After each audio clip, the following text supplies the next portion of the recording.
olhos.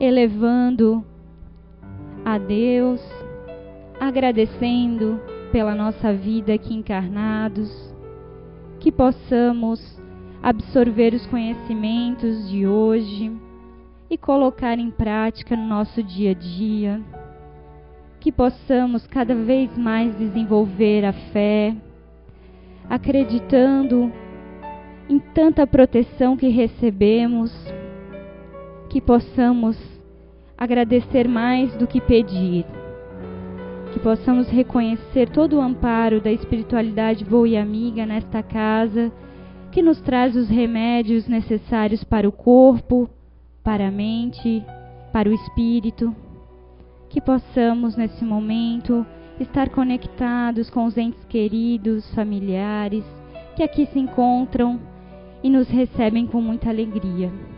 Agradecemos a Deus, a toda a espiritualidade amiga, por esse trabalho de hoje, que assim seja. Amai os vossos inimigos, pagar o mal com o bem. Aprendestes o que foi dito: amareis vosso próximo e odiareis vossos inimigos. E eu vos digo: amai os vossos inimigos, fazei o bem aos que vos odeiam e orai por aqueles que vos perseguem e vos caluniam, a fim de que sejais filhos de vosso Pai que está nos céus, que faz erguer o sol sobre os bons e os maus, e faz chover sobre os justos e os injustos. Pois, se amais apenas os que vos amam, que recompensa tereis? Os publicanos também não fazem isso? E se vós apenas cumprimentais vossos irmãos, o que fazeis mais do que os outros? Os pagãos também não fazem o mesmo? Eu vos digo que, se vossa justiça não for maior do que a dos escribas e dos fariseus, jamais entrareis no reino dos céus. Se amardes apenas os que vos amam, que recompensa tereis, uma vez que as pessoas de má vida também amam aqueles que as amam? E se vós fazeis o bem apenas aos que vos fazem, que recompensa tereis, uma vez que as pessoas de má vida fazem a mesma coisa? E se vós emprestais apenas àqueles de quem esperais receber a mesma graça, que recompensa tereis, uma vez que as pessoas de má vida também se emprestam mutuamente para receber a mesma vantagem? Quanto a vós, amai os vossos inimigos, fazei o bem a todos e emprestai sem nada esperar, e então vossa recompensa será bem maior e sereis os filhos do Altíssimo. Pois ele é bom com os ingratos e até mesmo com os maus.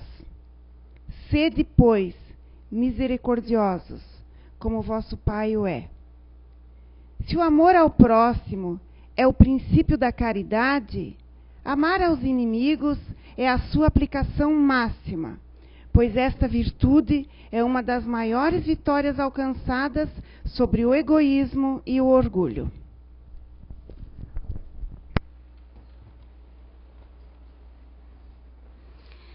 Boa tarde a todos. Sejam mais uma vez muito bem-vindos. Isso serve para mim também, né? Porque primeiro domingo, as quartas-feiras ultimamente também não tenho podido estar aqui, mas vamos ver se a gente consegue retomar os trabalhos, né? O Evangelho nos fala de amar os inimigos, porque amar os amigos, amar o mais próximo é muito fácil, né? E a maioria de nós, muitas vezes, não percebe que, dentro da nossa própria casa, nós estamos convivendo com os inimigos nossos. Inimigos aqui Quantos atritos nós temos dentro de casa, com um filho, com o pai, com a mãe,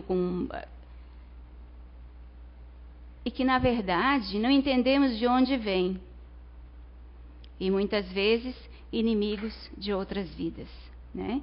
Que precisamos estar juntos para poder trabalhar, quitar os débitos e ajustar o que nós erramos no passado, os nossos débitos perante a existência do outro em outras vidas. E hoje a gente vai falar sobre isso, principalmente dos nossos, mas nós vamos falar mais para o final, para compreender melhor estes problemas, estes conflitos familiares, os preconceitos que existem também. Nós vamos falar hoje sobre emocional, ativo e racional. Mas o que significa isso? Nós vamos chamar esses nomes ou esses conceitos aqui de núcleo,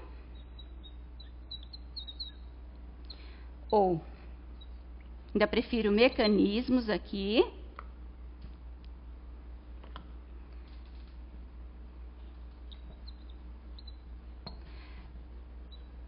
de inteligência.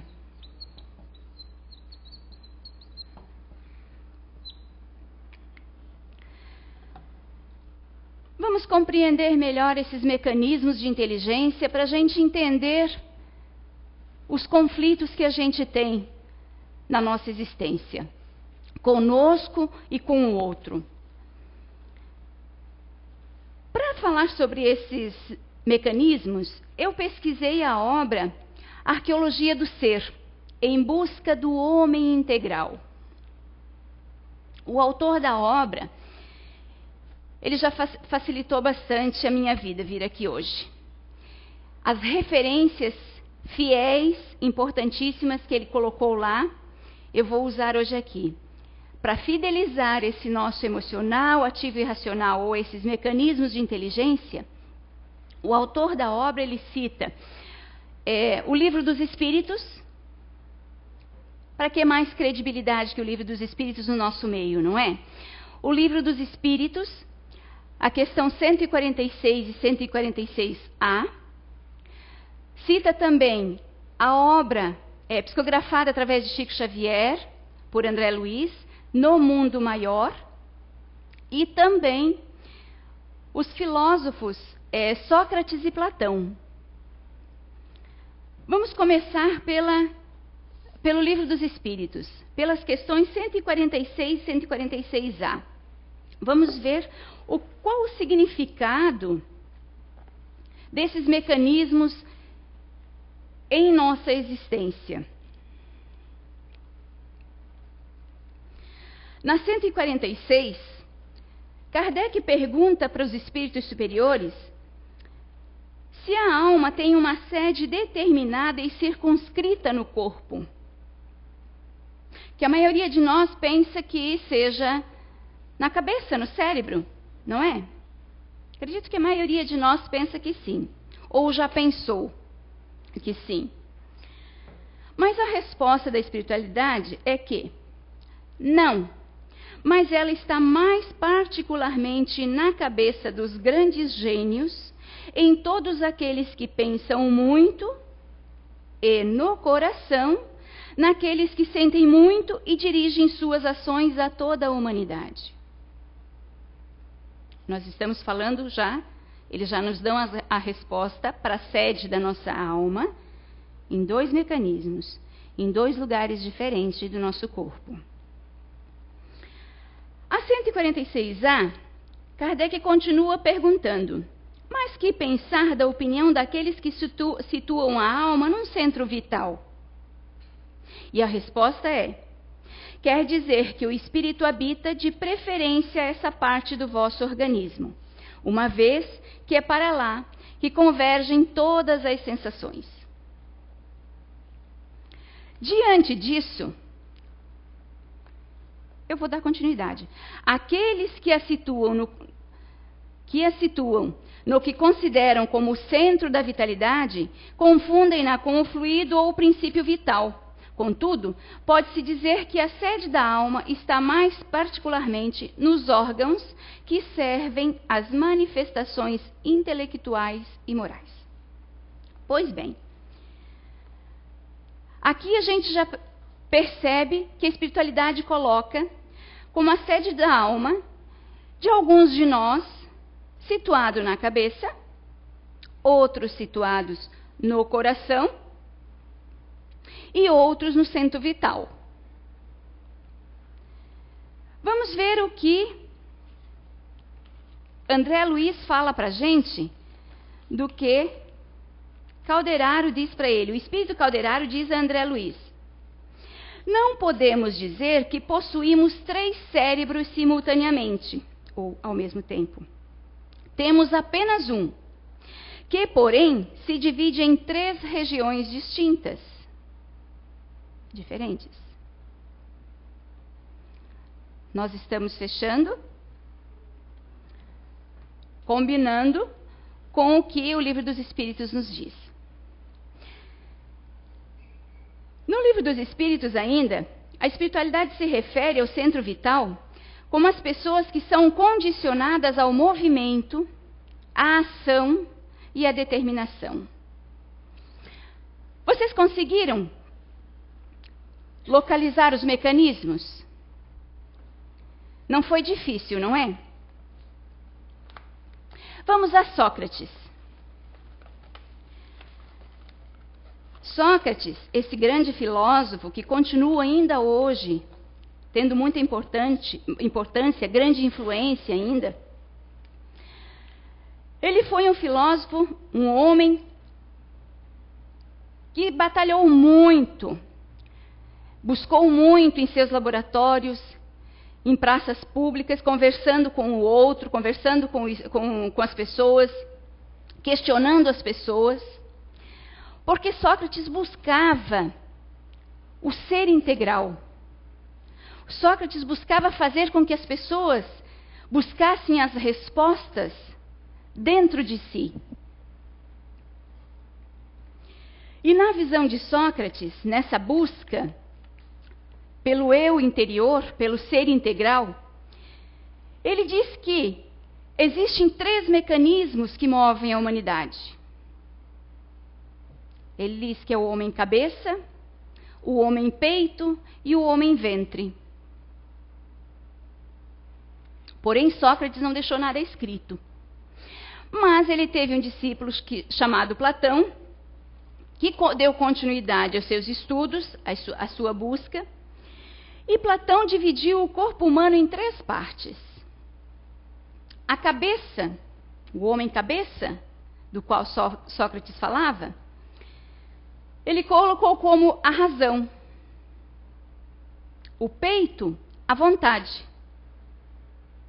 E o baixo ventre, ou centro vital, desejo ou prazer. Aqui ele não está falando de desejo ou prazer sexual. Entendemos aqui, e fica muito bem esclarecido depois, justamente o que a espiritualidade nos diz sobre movimento, ação e determinação, praticidade. Mas Platão continua ainda. Ele diz que essas 3 partes, nessa busca pelo ser integral, ele diz que essas 3 partes, quando elas começassem a agir como um todo, aí sim, teríamos o ser integral. A busca continua pelo ser integral, pelo homem num todo. Platão, ainda pensando num estado modelo, ele traduziu este conhecimento para a política. E ele constituiu o poder como um ser humano. Ele disse que a cabeça, ou a razão, seriam os governantes. Que o peito, a defesa, os sentinelas. O baixo ventre, para Sócrates, seriam os trabalhadores. Nós voltamos à questão da ação, da determinação e do movimento. Os trabalhadores. Atividade. Diante de todo essa colocação sobre esses mecanismos, O autor do Arqueologia do Ser fecha num conceito de emocional, o homem-peito, de racional, o homem-cabeça, e de o baixo ventre, o homem ativo. Com muita propriedade.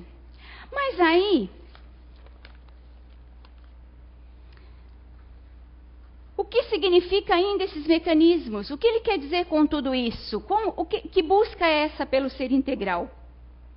Ele quer dizer, desde o princípio, a espiritualidade nos diz que a sede da nossa alma, o que é isso? O que nos move? O propósito da nossa existência, o que anima esse corpo físico aqui, para que a gente possa cumprir com o papel que a gente veio exercer aqui na encarnação. Precisa da alma, o nosso espírito habitando o nosso corpo físico, comandando, né? Mas onde ele está, onde ele habita? Que parte do nosso corpo, de que forma ele se manifesta? De que forma essa alma ou esse espírito se manifesta em nós? De que forma ela dá vida? Que função ele exerce, a nossa alma exerce aqui? Eu digo para vocês que todos nós podemos sentir de forma diferente. Uns de nós, a sede da alma está no peito.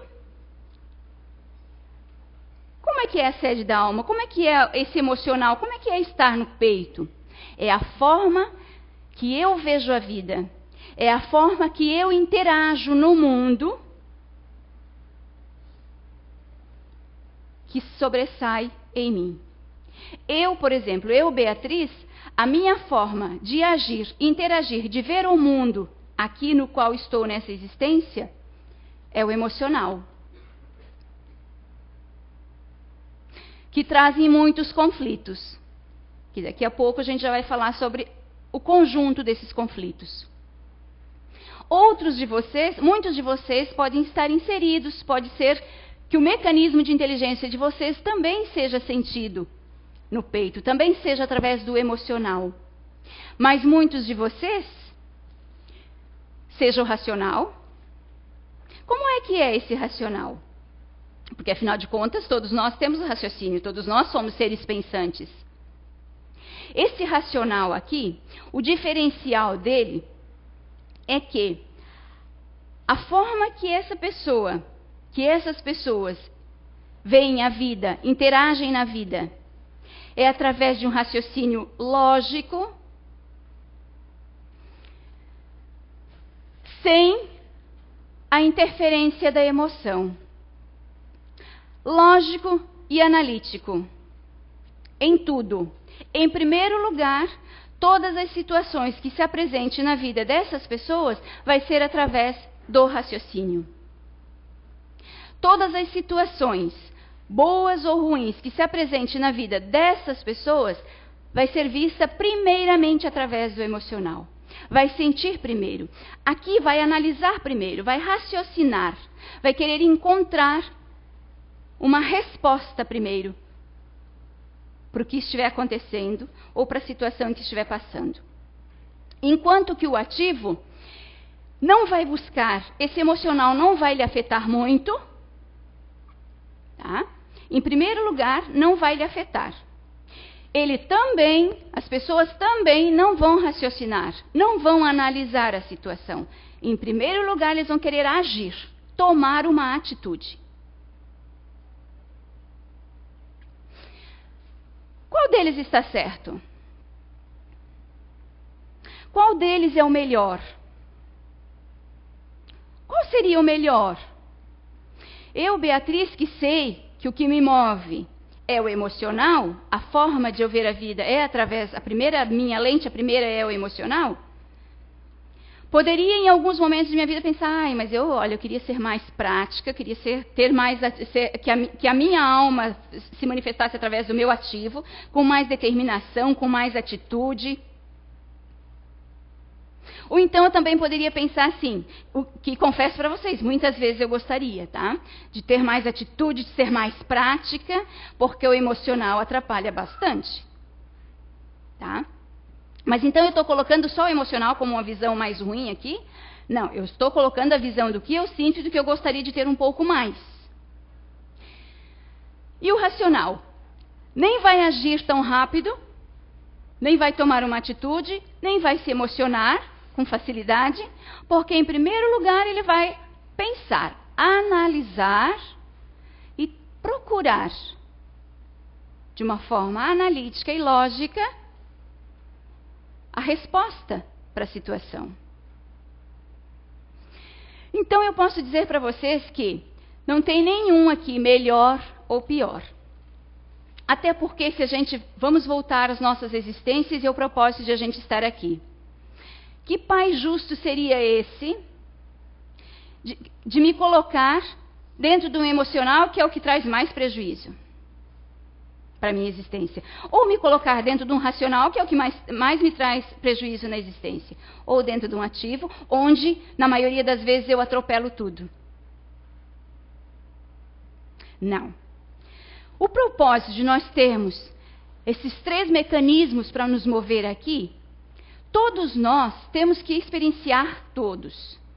Todos nós. Ou já experienciamos, ou vamos experienciar ainda. Eu estou nessa encarnação, estou dentro desse mecanismo, dentro desse núcleo. Esse mecanismo é que me move. O emocional. Eu posso já ter estado, a minha alma já pode ter sido comandada pelo racional, ou pelo ativo, ou o centro vital. Se me sair bem ou não, neste momento não importa. Neste momento eu preciso experienciar, viver da melhor forma possível dentro do estado emocional. Com uma visão emocional. Se eu não me sair bem, se de alguma forma eu contrair mais erros ainda na minha caminhada aqui, na minha existência, nessa existência atual, por causa do meu emocional, em alguma outra existência, eu vou voltar ao emocional novamente. Não tem necessariamente que ser a próxima, mas eu vou voltar ao emocional. E assim todos eles. Todos nós precisamos experienciar tudo. Passar por todos esses mecanismos. Senti-los. Exercer a nossa existência aqui através desses mecanismos. Por que isso? A finalidade nossa, a finalidade maior, é uma evolução total. Como é que nós vamos chegar a uma evolução? Vamos considerar, se a gente não experienciou muitas coisas. Vamos pegar o exemplo simples que a gente já disse muitas vezes aqui, já usou esse exemplo muitas vezes aqui. Eu não posso chegar a uma faculdade, ou uma pós-graduação, ou um doutorado, um mestrado, se eu não comecei lá pelo pré-primário, lá pelo jardim de infância. Não posso. Eu preciso passar por todas essas experiências. E quantas vezes a gente não precisa repetir, não é mesmo? Preciso passar por todas essas experiências para me graduar. Assim é com as nossas existências, para a nossa evolução. Mas e esses conflitos? Vamos adentrar aos conflitos. Acredito que consegui esclarecer um pouco a respeito do significado da sede da nossa alma e do porquê que é dessa forma. Mas qual a necessidade de sentirmos nossa existência através de determinado mecanismo? Essa pergunta, ela é respondida na questão 804 de O Livro dos Espíritos, no capítulo 9, sobre a lei de igualdade.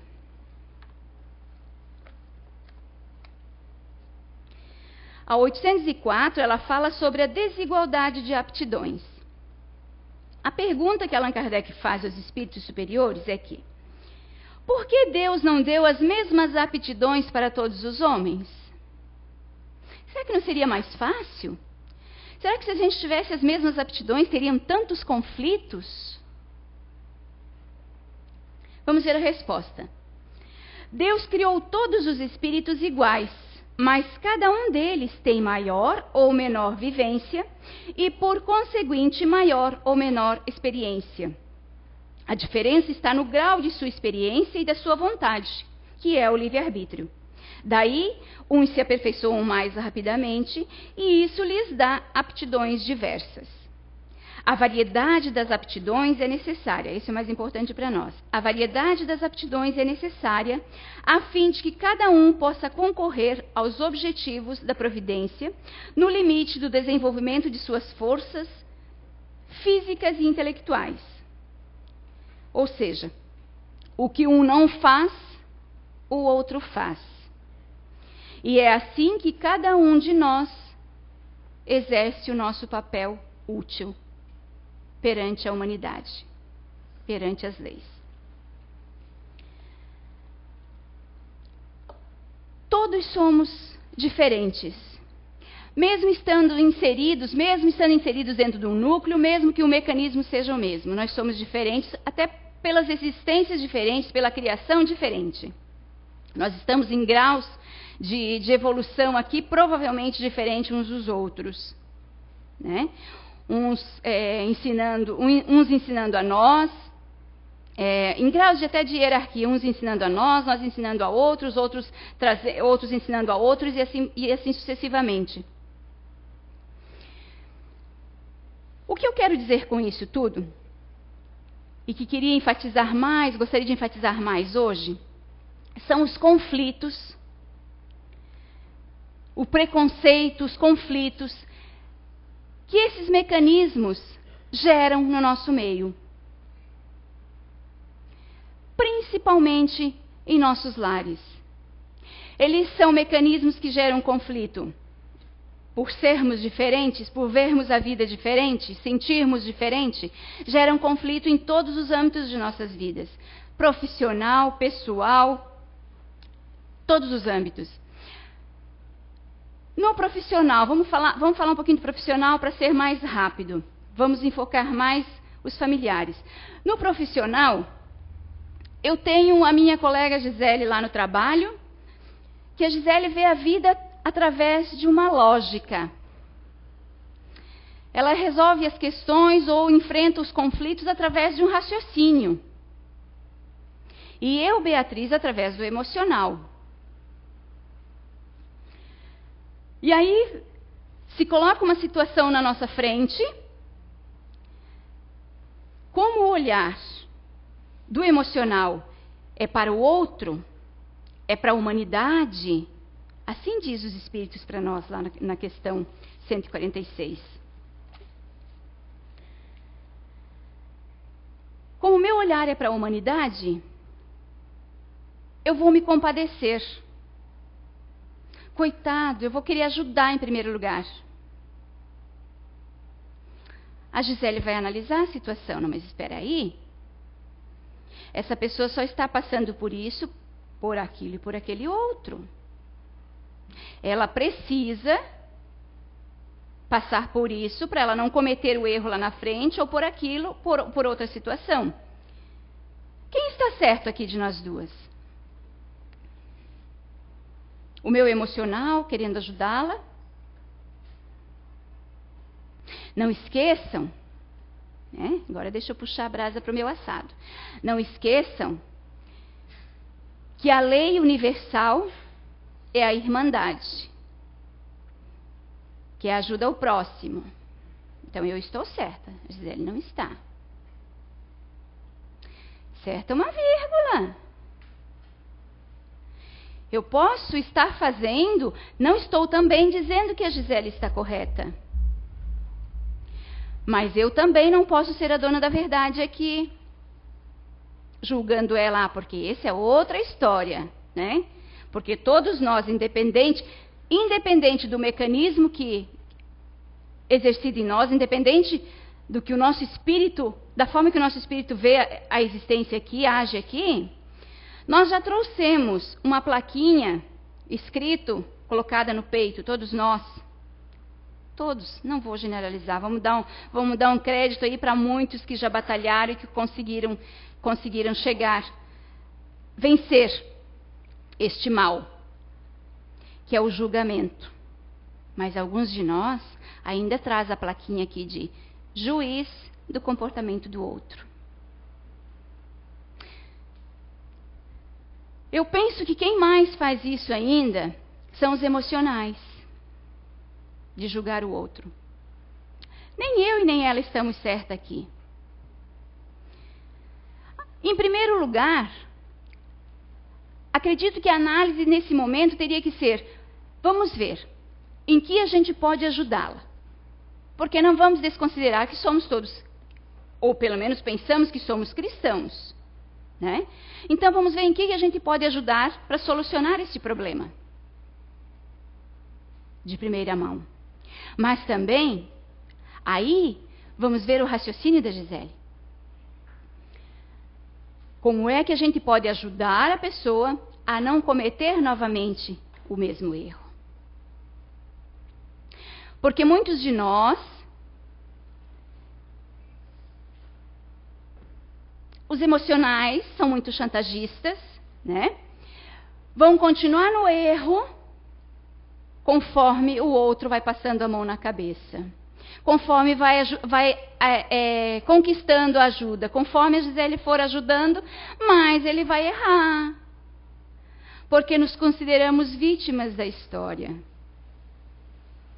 Não lembramos o quanto já fizemos também.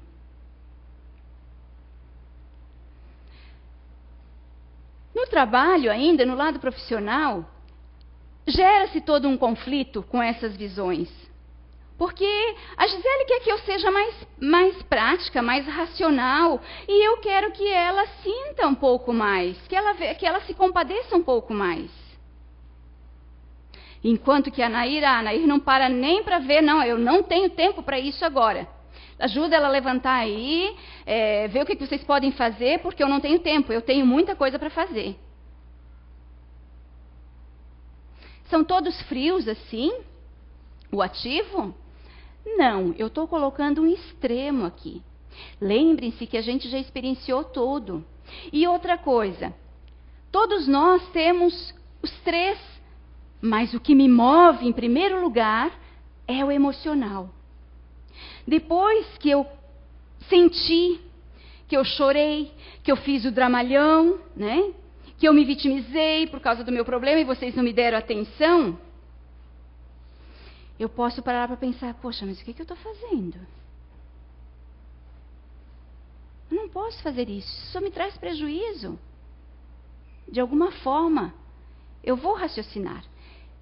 De alguma forma é consciente da gente, a gente chamar essa atenção, a gente querer ser vítima da história.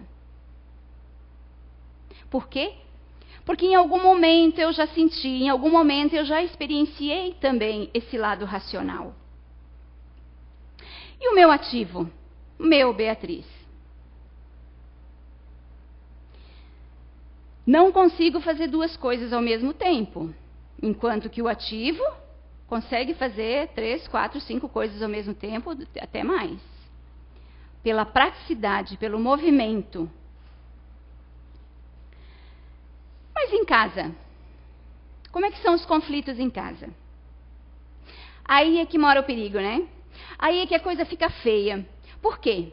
Porque lá no profissional, eu tenho um tempo determinado para estar junto com o meu companheiro de trabalho, com o meu colega de trabalho. Depois eu passo o meu cartão ponto lá, deu o meu horário, tchau, estou indo embora.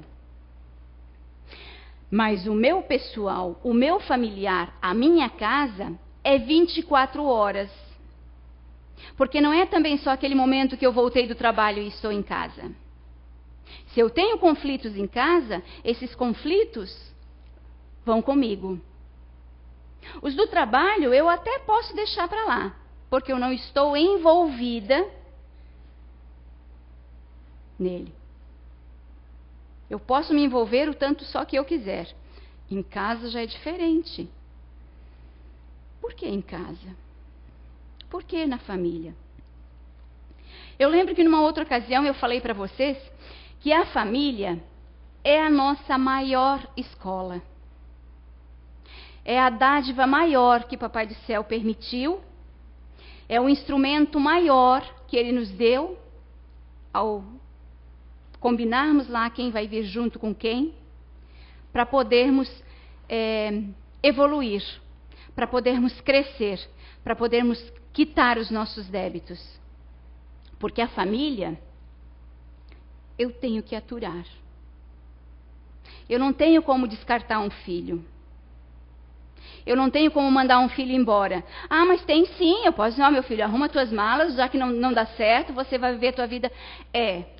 Mas até onde vai a minha responsabilidade? Eu sei qual é a responsabilidade que eu assumi lá em cima antes de vir? A responsabilidade de um pai e de uma mãe é muito grande. E aí acontece o quê? Reúne-se numa mesma família os 3 mecanismos diferentes. Está feita a guerra.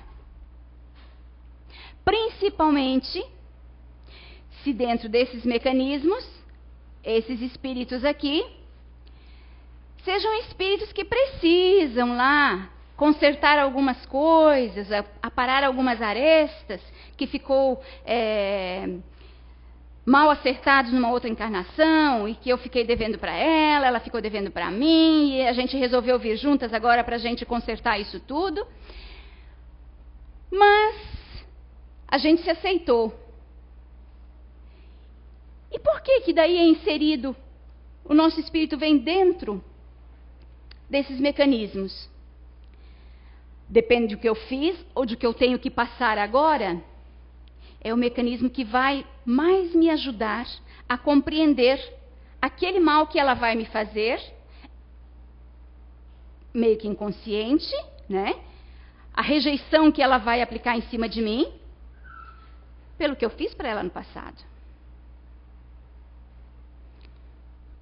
E eu, no emocional, vou compreendê-la. Porque no racional, se eu fiz para ela, e hoje, de alguma forma, ela sente aquela repulsa, aquela raiva, o sentimento que for, contraditório ao bem, com relação a mim, sem nem compreender, e manifesta, porque a gente sabe como se manifesta, a gente percebe, a gente sente de onde vem essa agressividade toda. Por que meu filho é assim? Se eu sempre dei tanto carinho, por que meu filho age dessa forma comigo? Por que meu filho age assim com o irmão, ou com a irmã, ou vice-versa? Por que o meu marido, meu esposo e o meu filho não se dão bem?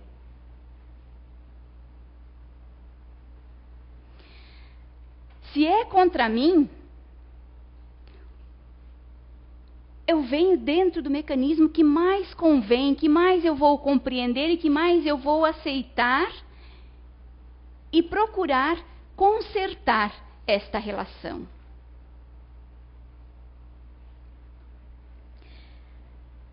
Em minha casa, por exemplo,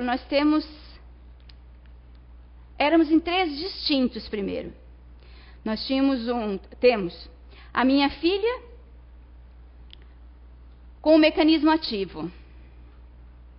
É para ontem, mas não fez ainda. Criava até um bloqueio. Pô, mas espera aí, está mandando em mim? Está determinando? E mais, né? São de uma energia muito forte, muito impositiva, até meio que agressiva. Eles são? Não. É a forma de o espírito se manifestar nessa existência, que é forte, é determinada. Vamos fazer, vamos agir, alguém tem que fazer. Porque se deixar para um racional, depois eu faço, deixa eu analisar primeiro. Se deixar para um emocional, tá, mas por que tem que ser agora? Por que vocês têm que brigar? Vamos encontrar um meio termo. Em minha casa, um ativo, um racional e um emocional. Aí vem um neutro, para dar uma quebrada nessas energias conflitantes. Ainda estamos falando de uma família que não tem grandes débitos uns com os outros. Uma família que ainda tem uma certa afinidade espiritual. Imagine se fosse uma família onde os débitos são visíveis, onde um quer matar o outro, no sentido figurado. Puxa o tapete do outro, onde a mãe quer que os filhos se mandem logo de uma vez, onde o pai não quer mais nem ver aquela filha, onde os filhos não suportam viver com os pais. Esses são os conflitos que a gente tem aí. Fora o preconceito gerado. Esse então. Voltando à minha casa, a minha filha está passando por uma doença que, segundo a espiritualidade, veio para ela curar uma revolta. E eu disse a ela: olha, minha filha, me foi dito que essa tua doença veio para você curar a tua revolta. Tem que se ater a isso. Ativo, né? Nem parou para pensar, nem parou para sentir. Eu já sei. É por causa do mano. É culpa do mano. Minha filha, de quem quer que fosse a culpa, não é, nesse caso é toda sua, mas independente de quem quer que seja a culpa, não pode culpar ninguém, é você que tem que fazer o trabalho dentro de você. Por mais que seja a Gisele que me incomoda, que atrapalha a minha vida, eu não posso querer mudar ela, é eu que tenho que mudar em mim a forma de entendê-la. Não espere que a mudança venha do outro. O outro é responsabilidade dele, a mudança. O comportamento dele, se ele age de uma forma que eu não gosto, quem me deu o direito de mudá-lo? Só cabe a ele mudar. E muitos de nós choramos, né? Como eu queria que meu filho fizesse assim, que meu filho agisse dessa forma, que meu filho não fizesse aquilo, ou que a minha mãe agisse dessa forma. Ou que meu namorado também mudasse naquele ponto. Você pode até estar certo. E o teu parceiro ou teu filho esteja errado. Você só vai conseguir a mudança dele com os teus exemplos. Mas não com a palavra. Com os teus exemplos. Mostrando a tua mudança. Esse é o único meio. Porque eu não sou responsável por você, não sou responsável por você, ninguém é responsável por ninguém. E ao mesmo tempo somos todos responsáveis, sim, por todos. Mas a minha maior responsabilidade, a minha primeira responsabilidade é para comigo. É para com a minha mudança. Quando eu mudar as minhas atitudes, quando eu compreender que o outro vê a vida daquela forma, mais racional, mais frio, e eu respeitar o espaço dele, do meu filho, do meu marido, da minha filha, do meu namorado, da minha mãe. Quando eu começar a respeitar o espaço do outro, aí sim. Aí eu estou no caminho certo. Estou começando a trilhar o caminho correto, que é a minha transformação. Quando a gente chegar lá em cima, ao colocar na balança os nossos atos, não vai ser nos perguntado Gisele, por que você não ajudou a Beatriz? Por que você não corrigiu ela? Por que você não fez isso por ela? Não. Vai ser perguntado por que você não fez isso por você. Você tinha tudo à tua disposição, toda a ajuda. E fez pouco por você, por falta de vontade, porque nós traçamos uma caminhada antes de vir. E até dentro do que é traçado, do que a gente ajuda a traçar para a gente caminhar aqui, é onde nos é inserido. A gente já está sabendo que mecanismo vai nos mover, de que forma a gente vai ver a vida aqui. Mas eu chego aqui, eu sigo o caminho que eu quiser, né? Porque afinal de contas eu tenho livre-arbítrio, eu mando em mim e eu decido.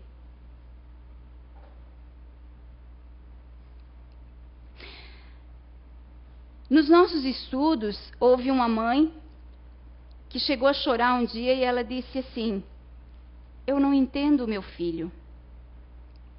Uma mãe com uma visão emocional. Eu não entendo o meu filho, eu dou de tudo para ele, um filho já adulto, eu dou de tudo para ele.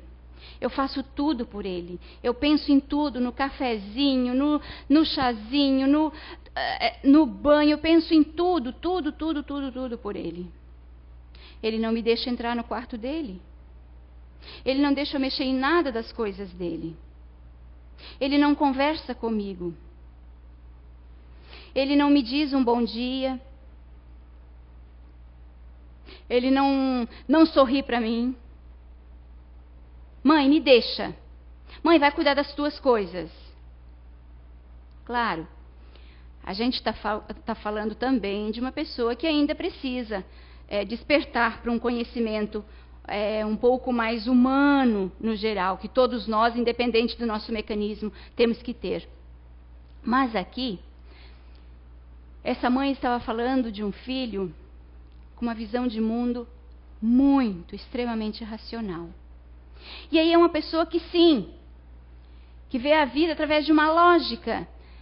O sentimento é muito minimizado. Eu, por exemplo, tive que entender o meu filho. O meu filho tem uma visão muito racional. E eu sempre, como emocional, né? Oi, filhinho querido, como vai, como tá, como não tá, como foi a aula, desde pequenininho. Caladinho. Foi crescendo, chegava em casa, ia lá e agarrava, né? Ia lá no computador, estava na frente do computador, agarrava, beijava e ficava agarradinha. Já sabia, mas ainda não havia me dado conta. A gente vai amadurecendo aos poucos. Ou seja, continuava errando. Não estava respeitando o espaço dele. Porque ele não se incomoda que eu chegue, que eu o beije, que eu pergunte como ele está. O que incomoda é esse emocional, fica lá grudado nele, filhinho querido da mãezinha, o que você está fazendo? Ah, deu, até aí chega, né? Até que um dia ele disse para mim, eu agarrada nele ainda, no pescoço dele ainda, ele olhou para mim, já adulto, né? Ele olhou para mim e disse assim, deu agora? Dá para me soltar? Pronto, na boa, com um sorriso, né? Eu pensei, opa, já passei dos limites, já estou invadindo um espaço. Eu chegar, perguntar como está, como foi, abraçar, beijar é uma coisa. Sexta-feira ele saiu, foi a Florianópolis, e antes de ele sair, daí para ele é assim, tchau, tô indo. Tá ótimo.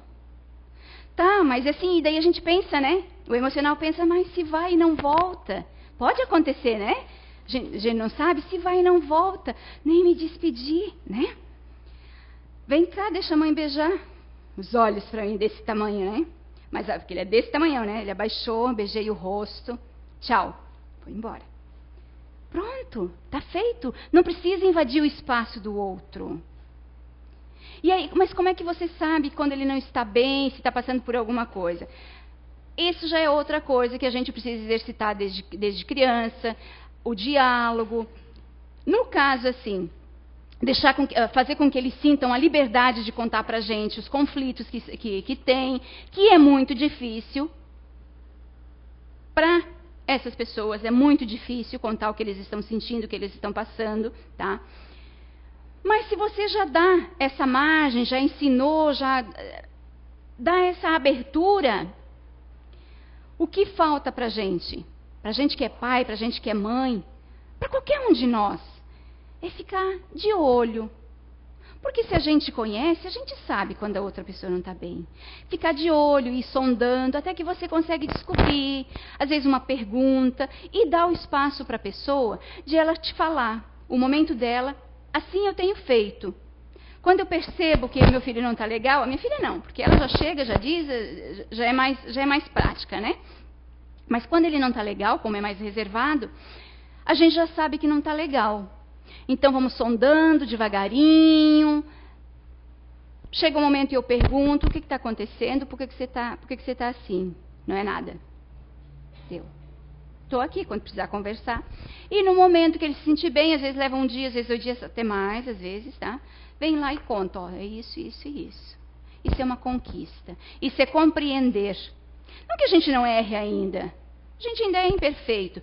Mas conhecendo a visão de mundo de cada um, como age o espírito de cada um, já é um passo para a gente trazer para perto da gente, para junto dos nossos entes queridos, no nosso convívio familiar, a harmonia. que é o que a gente tanto procura. Porque quantos lares ainda são espíritos com muita busca, com muito ajuste entre si ainda. E vamos até tirar, esses são os maiores conflitos. Mas tirando isso, com os nossos egos ainda grandes como são, né? Querendo que seja feita a nossa vontade, quase sempre, essas diferenças por si só no nosso dia de hoje, na nossa existência atual, sem nem os conflitos do passado, já geram conflitos suficientes para a gente ter que compreender, aceitar o outro e fazer a nossa mudança para que o outro perceba, para que o outro se dê conta de que ele está ultrapassando alguns limites, de que ele também precisa mudar. Muito obrigada pela atenção de vocês e eu espero ter contribuído para que vocês compreendam um pouquinho mais seus entes queridos, seus familiares, na visão de cada um.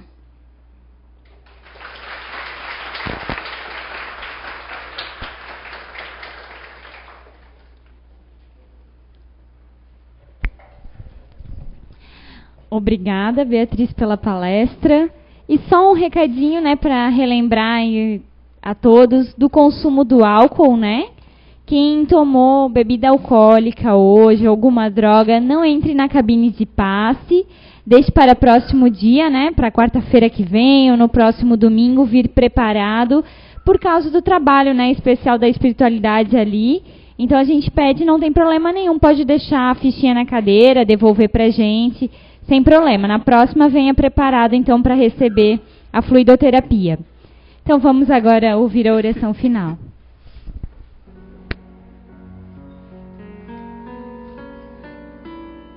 Mestre Jesus, espiritualidade maior, amiga que nos assiste, nos acompanha, nossos anjos guardiões, incansáveis na batalha, na caminhada junto a nós.